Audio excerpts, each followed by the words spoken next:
Hello, and welcome back to another YouTube video. Happy New Year's. With this video, I wanted just to go over some things. We'll begin by talking about my portfolio, and I'll also talk a bit about Uber stock, Adobe stock, MercadoLibre, which is I recently added. I'll also go deeper in MercadoLibre. I wanted to go over the cybersecurity sector as well. And then we're gonna end it out with a movie that I really like. So first of all, if you have watched my first video that I ever made, which was going over my portfolio, you will notice that I did some changes. Not by much, just a bit. So in my first video, I just had 4 stocks: Microsoft, Uber, Mastercard, and Meta.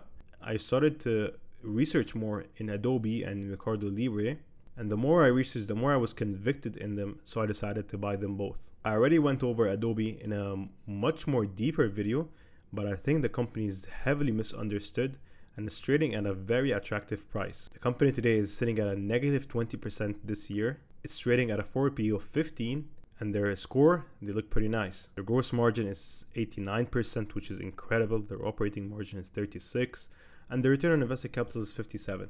So yeah, I did go over this in a much deeper detail. I think Adobe is still here to win. I think Adobe is going to do very good in the future, and I think in the future what actually businesses are going to spend on is productivity. Businesses will notice that they save time and money when they use these AI products, because they do the heavy lifting for them. And if you want to dig deeper into this, you can look at my channel, and I have a full Adobe video going over this. Adobe has multiple of products where it has AI integrated into them. And instead of ChatGPT, where you can just write a prompt and get an image, Adobe lets you do this, but with that, you can also have the ability to edit your pictures or your videos. So this gives freedom for the people that are using it. And by the way, I also want to go over this. Most people that use Adobe are not me and you. They're actually professionals, Fortune 500 companies, and they want to have their IP with Adobe, and they trust Adobe, and they would not want to have their IP with ChatGPT or Gemini. Because when an image is generated by Gemini or ChatGPT, ChatGPT owns the IP, not the actual business. So this is why I think Adobe is going to benefit in the future, and I think the price right now is very, very attractive, and I would like to keep adding into this position even if it goes up to 18% or 17%. As for MELI, MELI is an amazing stock operating in Latin America. At first, I was really interested to buy this stock, but I was a bit hesitant for the Latin America economy. But then I started to ask myself, if the Latin America economy is struggling, yet MercadoLibre is growing revenue at their 49% CAGR, should I really be that scared? I mean, yes, the answer is still I should be still scared, but what makes it more impressive is that even though Latin America was struggling, MELI was thriving. So their forward P is 38, and this is the absolute maximum that I like to pay for a company. But some companies, they do earn this forward PE. They have a gross margin of 45%, operating margin of 12% or 11%. Their return on invested capital is 20%. Everything looks very nice with MELI stock. In case you didn't know, MercadoLibre is more like Amazon plus PayPal plus eBay for Latin America. You have MercadoLibre, which is the marketplace itself, the main website where you can buy and sell almost anything from electronics and clothes to cars to houses. Mercado Pago, which is the fintech side, this is like PayPal. It's a digital wallet that people use to pay for things online. In many Latin American countries where people do not have traditional bank accounts, Mercado Pago is their bank. You can pay bills, send money to friends, or pay at physical stores using a QR code. Mercado Envios, I don't know if I'm pronouncing it correctly, which is the logistics side. This is their shopping arm. They own warehouses, planes, and thousands of delivery driver vans to make sure packages get to customer quickly, often, and on the exact same day. They also have Mercado Credito, which is lending. They give small loans or credit lines to buyers and sellers to help them grow their business. Lastly, they also have Mercado Ads, and for this, brands pay MercadoLibre to show their products first in search results, similar to how sellers pay for ads on Amazon or Google. And if also you looked at my Amazon video, the ad segment I think is the most bullish, especially for the e-commerce side, because when you put an ad for the e-commerce, any person that wants to go on Amazon, for example, or MercadoLibre, they already have the buyer's mentality. The company that's putting the ad do not need to trigger this buyer's mentality. So this makes it much more easier for companies to put their ads and actually see huge results. For MercadoLibre, where they make their money is sales and commission. When a seller sells their item on a marketplace, Mercado takes a percentage of the scale, usually around 10 to 20%. They also make their money from transaction fees, interest, shipping fees, and advertising. They operate in 18 countries across Latin America. However, most of their business comes from the big 3, Brazil, Mexico, and Argentina. So MercadoLibre is building something like the infrastructure of Latin America.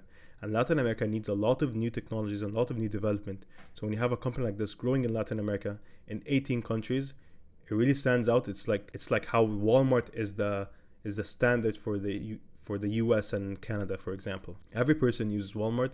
You can find almost anything there. I think this is how MELI could be like for Latin America, where everyone can use their fintech side and their e-commerce side. With this position, I don't mind also going up to 13-14%. I would not like to have it 20% or more, just because this economical risk that is tied to Latin America. One more sector that I think is very bullish is the cybersecurity, because cybersecurity is rising because of AI involvement. Cybercrime alone costs trillions, with threats evolving through AI, ransomware, social engineering, and attacks on cloud remote work. This makes it more crucial for companies to really ramp up their cybersecurity and have the best products in the game. This growth fuels massive market expansion and a significant talent shortage, making security a top C-tier concern. But by far, when I think of cybersecurity, I think of Fortinet. Fortinet has the cleanest financials and balance sheet across all cybersecurities. It's the most profitable company. It has been profitable since the IPO'd, and the IPO'd at 2009. So even though at 2009, when cybersecurity was not the most trending word right there, they were profitable, and they still are profitable. Their forward P is 27, so it's not that expensive. They have their gross margins at 80%, their operating margin is 30%. As you can see here, Fortinet has grown revenue at 14% over the past year, which is strong growth. Also, it has a free cash flow margin of 30%, which says the company is very profitable. All the metrics, all the ratings look pretty good to me. Fortinet is also more in the SMB to enterprise segment. Now I'll compare it here to CrowdStrike. Now Fortinet has a score of 4 out of 5, but when I click on CrowdStrike, you can see it has a rating of 2.4 out of 5. Its forward P is 109. It's very expensive, to be honest. Their margins are lower than Fortinet. They also have low management ratings across all the board. Their operating income decreased, but with inflation rising, I really do not want to be in any company that has much debt that they cannot handle. Which is why for that, if I would go with one cybersecurity play, I would pick Fortinet for their clean balance sheet. Also, the CEO is also very concentrated. He cares about the shareholders and he rewards them. I do not have it in my portfolio, but I'm actually thinking of adding it in the future. I think Fortinet is sitting in a crucial space where it's going to be growing more and more when ChatGPT and other tools and AI in general gets advanced. Now, for a movie that I watched again, I actually watched this movie like almost 3 times now, 3 or 4 times, something like that. It's one of my favorite movies because one of my favorite actors are playing here, which is Jake Gyllenhaal. Jake Gyllenhaal, I think, is an amazing actor, and I watched every movie that he has, especially Prisoners. That was such a great movie, and having Prisoners then right after is Nightcrawler. This movie is really intense. It makes you really think and look. I don't want to spoil this movie, but I think you guys should watch it. Now, just to recap, 2025, I think there's a lot of things that I'm proud of, which is having a concentrated portfolio, really having a strategy, building my own strategy that I think is beneficial for me when picking stocks. And I plan to keep it like that moving forward.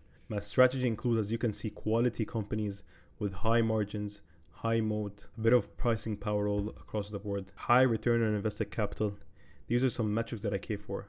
I also do not want to pay for companies. Maximum I can go for is 40 PE, which is like I did for MercadoLibre, but I think this company truly deserves it. So in the future, in 2026, I do not want to overpay for any company that does not deserve this. And also in 2026, I want to invest in holdings that are in my circle of competence that I understand and I can keep up with. But in the future, I would like to hold other quality names. I do not think I want to have this portfolio over 10 holdings. The maximum I want is 8 or 9. So right now, I'm trying to build up more of my positions from what I have right now. But I'm also looking at Fortinet, Netflix, and other names as well that I want to go over in another video. So in 2026, I want to stay with my own purpose. I do not want to follow any hype. I do not want to get into stocks that are trending on Twitter or YouTube, or stocks that I do not understand or so hyped up as 20x's, 10x's, because from my experience, most of these stocks, they end up going south. I want to hold quality names. Now, I will end it off talking about Uber. Uber is one of my favorite stocks that I have. I've talked about it like 3 times or 4 times in this channel right now. They have a forward PE of 24. They have a score of 4 out of 5. Their gross margin is 34%. Their operating margin is 8%. Their return on invested capital is 46%, which is incredible. Not a lot of companies have 46% in the return on invested capital. The revenue increased by 18%. The operating income increased by 49%. I've went over Uber multiple times and why I think it still has a play in the autonomous vehicle route. Autonomous vehicle is not going to kill Uber, I believe, Because if you think about it, Waymo till now is just in the US. They have other companies in other countries as well that are leading. For example, you have BYD in China, and other companies around Europe are also leading this segment. And Uber is partnering with multiple autonomous technology companies, including Waymo itself as well. Uber is basically going to be like the Amazon for autonomous vehicles, where any autonomous vehicle that wants to enter the space would just partner with Uber, because Uber has 180 million users with them. So it makes no sense for a company that wants to compete with Uber and wants to take market share from them, especially if it's a company that is not known. So I think Uber is doing a great job partnering with autonomous vehicle companies. And as a shareholder, I would like to own a company where it's partnered with other companies, and I don't need to bet on if Waymo is going to work or BYD is going to work or Tesla is going to work. By simply owning Uber, I'm more in an advantage, because I do not need to bet on which company is going to win. Uber's financials look pretty good to me. Nothing here scares me at all. I might get more scared when I see revenues increasing and monthly users are increasing while Waymo is increasing. But till now, nothing like this is happening, because you also need to remember with Uber, you don't just have Uber rideshare. You have Uber ads that is also in the app. You have also Uber Eats, which is growing more than any other segment that they have. Uber is the only company that has Uber Eats and rideshare as well. And for this, I think the company is in a great position. People are used to the app. People do not also want to have different apps. I mean, it makes no sense to download 3 apps to keep swiping and seeing which one is the cheapest when you can just go onto Uber and Uber can find the cheapest autonomous vehicle near you. Uber is much more than an app. It's a network effect. People are used to Uber, especially elder people or parents. They're not going to download a new app trying to find how they can add their credit card and how they can order a ride. And again, I'm not speaking in hopes. I'm speaking on actual facts here, because Uber is partnered already with 20 plus autonomous companies. Now, this is it for this video. I'm actually really excited for 2026. I think it's going to be an exciting year, and I also think it's going to be a volatile year because of the midterm election. So good luck with your investing and take care.